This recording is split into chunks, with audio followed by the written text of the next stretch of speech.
chị bói sờ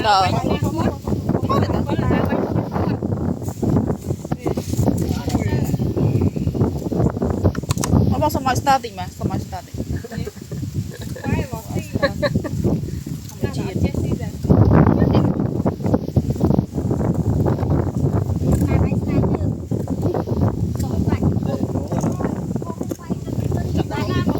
bông chơi mua tỉnh mua cái đó đây coi kìa rồi lấy mua được mà liêng ở xa đó này chặt tắc lãi á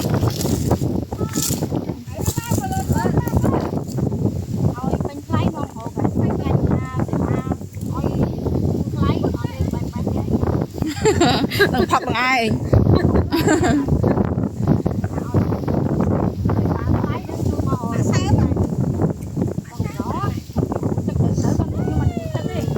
chị bố nè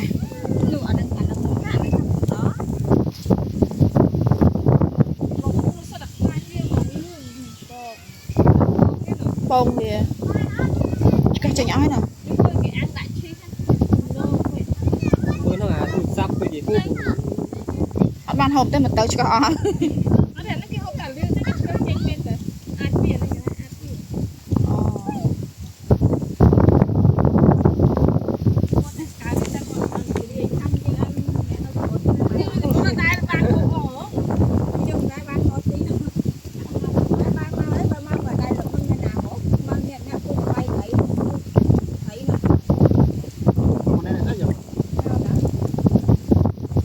à bỏ biết phơi phơi rồi